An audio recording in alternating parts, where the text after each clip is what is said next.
Welcome back to the Artie Lange Show.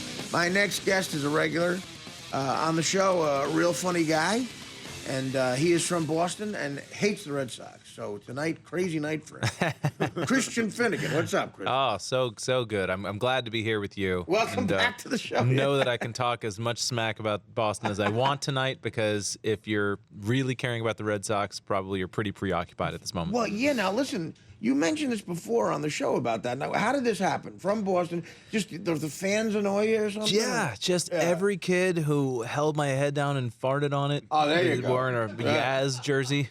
You know? So it was a bullying situation. Oh, absolutely. Yeah, when I cannot see a red B on somebody's forehead without, like, handing over $5 and hiding under a desk.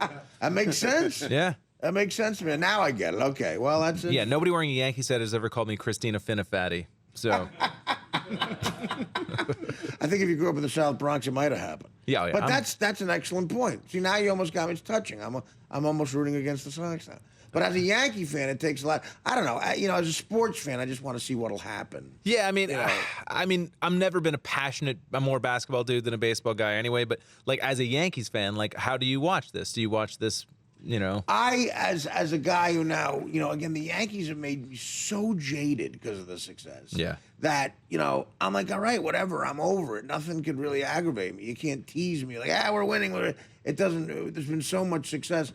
So as a sports fan now, and a guy who hosts a sports show, technically, which is a joke calling this a sports show, but, I'd like to see them win at Fenway. I'd like to see what you're like a guy who's had so much sex that you like need a ball gag in your mouth, or like that's, as a Yankees fan, it's like you're just so jaded at this point. Right. It's like you need like the hot sauce, like cutting your genitals with a razor blade. Yeah. Again, you picked a situation that I can't relate to at all, but yeah, I guess that's it.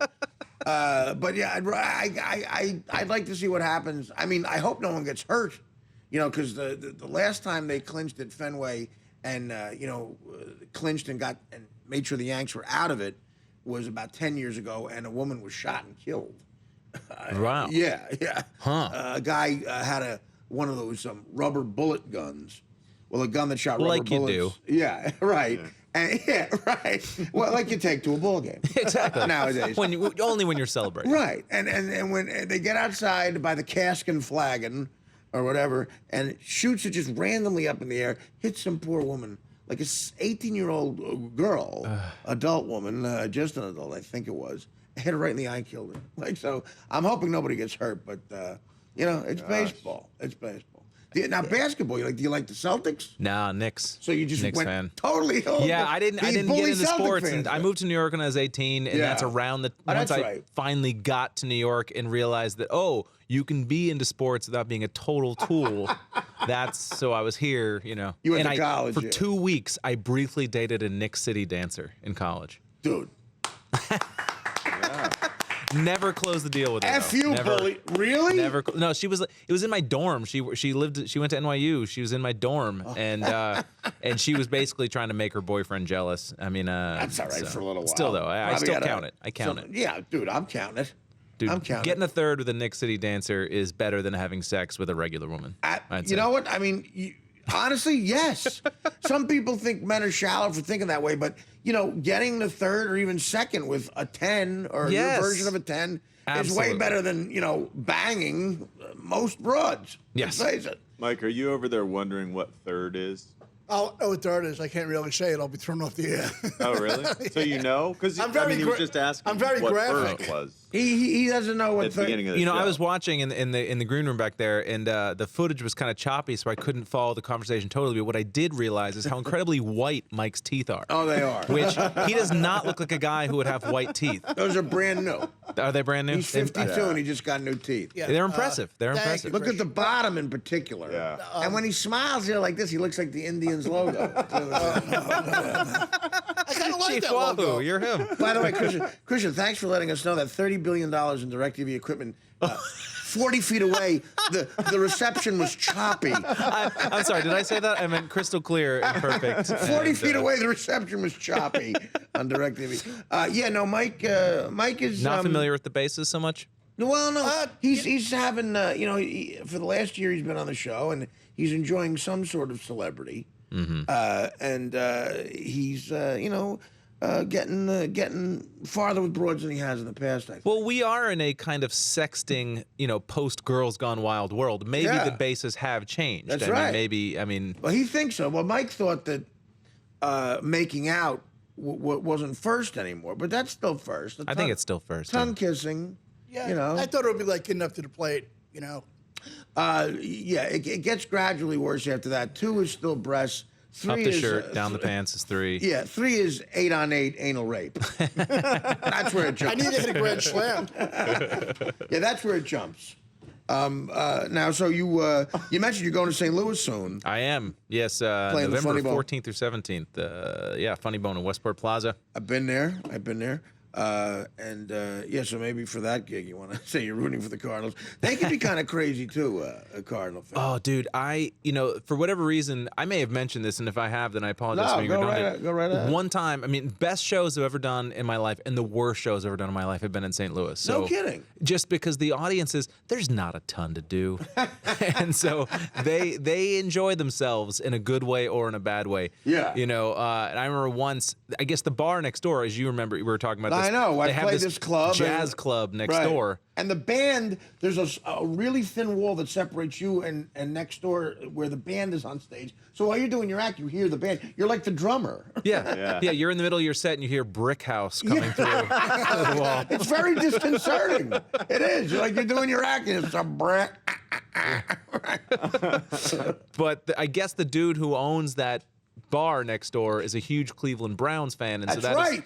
That's right. like the de facto Cleveland Browns bar in St. Louis. Yeah, so there's arguments here. Yeah. So they all flooded over to the Sunday show after the Browns had gotten trounced by somebody.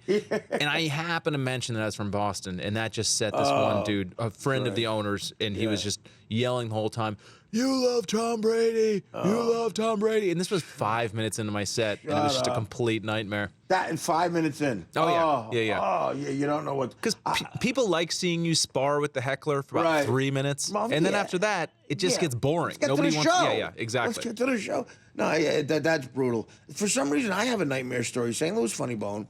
I get on stage. Before I say, "How you doing? What's up?" something hits my arm. I look down. It's a full submarine sandwich.